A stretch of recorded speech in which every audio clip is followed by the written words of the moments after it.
Hello hi అండి. ఈరోజు మీకు వెజ్ కిచడీని అయితే చూపించబోతున్నాను.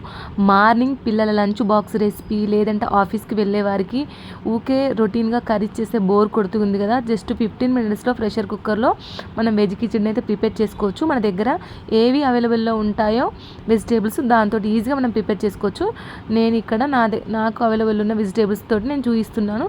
ఇక్కడ ఒక బౌల్లో 1 కప్పు రైసు, అందులో 1/2 కప్పు పెసరపప్పునైతే తీసుకొని 2 టైమ్ ఫ్రెష్గా మంచిగా కడిగిన తర్వాత ఒక 30 మినిట్స్ వరకు పక్కకైతే పెట్టేసుకోవాలి. ఇప్పుడు ముందుగా స్టవ్ ఆన్ చేసి ప్రెషర్ కుక్కర్లో ఆయిల్ వేసి, ఆయిల్ హీట్ అయిన తర్వాత ఆవాలు, జీలకర్ర, మనం ఇంతకుముందు కట్ చేసుకున్న వెజిటేబుల్స్ ఒకదాని తర్వాత ఒకటి ఆయిల్లో వేసుకోవాలి. క్యారెట్, ఆలు, ఆనియన్, పచ్చిమిర్చి, కరివేపాకు, కొత్తిమీర, క్యాబేజీ ముక్కలు ఇవన్నీ వేసేసిన తర్వాత ఒకసారి ఆయిల్లో ఫ్రై చేసుకోవాలి.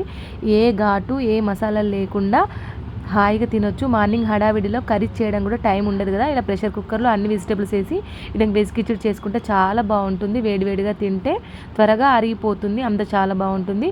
లాస్ట్ ఫైనల్లో టమాటా ముక్కలు, గ్రీన్ పీస్ కూడా వేసేసుకొని ఒకసారి మంచిగా కలుపుకొని కొద్దిగా పసుపు, కొద్దిగా ధనియా జీరా పౌడర్, రుచికి సరిపడా సాల్టు, చిల్లీ పౌడర్ ఇవన్నీ వేసి ఒక్కసారి బాగా మిక్స్ అయ్యేంత వరకు మంచిగా కలుపుకోవాలి.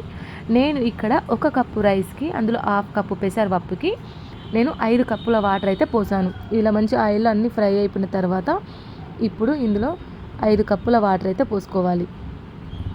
ఇలా పోసుకొని ఇలా వాటర్ మరుగుతున్నప్పుడు ఒకసారి సాల్ట్ పడుతుందో లేదో చెక్ చేసేసుకోవాలి. ఇంతకుముందు నానబెట్టుకున్న రైస్ని అయితే ఇందులో వేసేయాలి. వేసేసి బాగా అడుగంటకుండా మంచిగా మిక్స్ అయ్యేంత వరకు కలుపుకొని ఇప్పుడు కుక్కర్ మూత అయితే పెట్టేసేయాలి. పెట్టేసి ఒక 4 విజిల్స్ వచ్చేంత వరకు ఉంచుకోవాలి. అంతేనండి, ఎంతో టేస్టీగా వెజ్ కిచడీ అయితే రెడీ. వేడివేడిగా తింటే చాలా బాగుంటుంది. ఇది నెయ్యి వేసుకొని తింటే మార్నింగ్ హడావిడి లేక పిల్లల లంచ్ బాక్స్, ఆఫీస్కి వెళ్ళే వారికి ఇది మంచి రెసిపీ అని చెప్పొచ్చు. మీరు ఒకసారి తప్పక ట్రై చేయండి. నా వీడియో కనుక నచ్చినట్టయితే లైక్ చేయండి, షేర్ చేయండి, కమెంట్ చేయండి. ప్లీజ్ నా ఛానల్ని సబ్స్క్రైబ్ మాత్రం మర్చిపోకండి. Bye bye.